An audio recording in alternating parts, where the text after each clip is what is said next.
Bienvenidos al Noticiero del Corazón. Yo soy el doctor Carlos Macaya, soy catedrático de Medicina y cardiólogo de la Universidad Complutense de Madrid y del Hospital Clínico. Hoy vamos a hablar de un tema muy importante, muy prevalente, la hipertensión arterial y cuándo decimos que una persona es realmente hipertenso. ¿A quién no le ha tomado alguna vez la presión arterial? La presión arterial es el problema no solamente cardiovascular, yo diría casi el problema médico más frecuente, más prevalente en nuestra sociedad. De hecho, en España se habla de que por encima de 60 años, más de la mitad de la población es hipertensa. Y esto está en función de unas cifras y de un acuerdo de expertos que dicen que por encima de una cifra en concreto de 140 milímetros de mercurio, pues ya se es hipertenso, o por encima de 90 cuando estamos hablando de la presión mínima, la máxima y la mínima.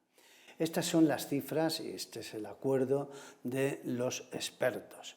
Pero la presión arterial, como la frecuencia cardíaca, es muy variable. Incluso cualquier tipo de emoción, cualquier tipo de estrés, cualquier tipo de esfuerzo, incluso físico, hace que la frecuencia cardíaca cambie y también cambia la presión arterial. De hecho, cuando a ustedes les hablan de estos dispositivos Omron que se compran en casa para que sigan el control de la tensión arterial, les dicen que la primera cifra que no la utilicen porque es una cifra que generalmente son del orden de 10, 20 hasta 30 milímetros más alta que si esperan unos minutos y se toman por segunda vez la tensión arterial. Entonces, ¿esto qué significa? Pues que antes de ponerle la etiqueta y por lo tanto el tratamiento a un paciente que se sospecha que tiene hipertensión arterial, se debe tener la seguridad de que ésta existe como tal.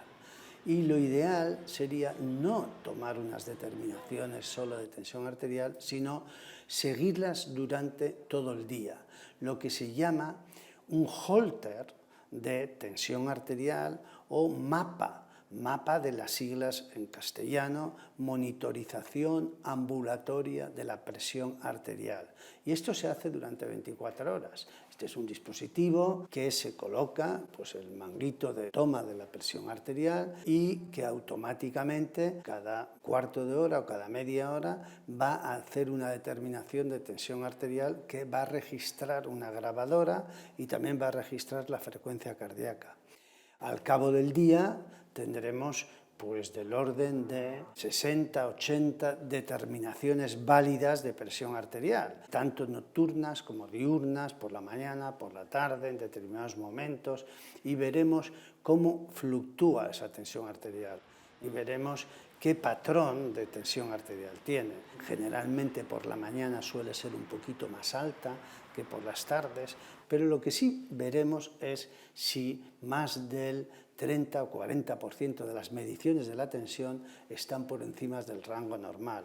Entonces diremos, pues efectivamente, pues esta persona tiene una hipertensión arterial pues que es de carácter ligera o es moderada o incluso pues puede ser severa con picos tremendos de 200 de tensión arterial. Y es ahí la validez del holter de tensión arterial. Y de hecho, yo diría que todo paciente que haya sido diagnosticado de hipertenso, como mínimo tiene que tener un registro de holter.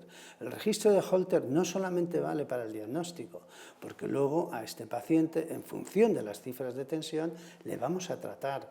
Y ese tratamiento lo podemos monitorizar y ver cómo responde. ¿Y cómo lo vamos a hacer? Pues poniéndole también más holter de tensión arterial para ver realmente que ya la tenemos controlada. Cuando ya la tengamos controlada, estupendo.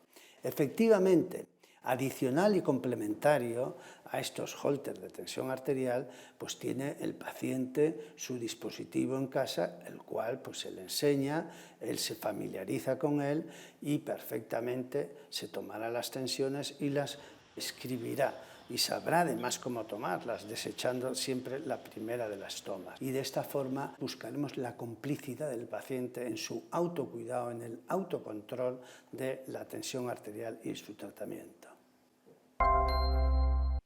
Además de que monitorizar la tensión arterial es prácticamente mandatorio para el diagnóstico de un paciente hipertenso, esperamos, y de hecho se está desarrollando una investigación con dispositivos medidores de tensión más confortables y sobre todo además con medidas totalmente fiables.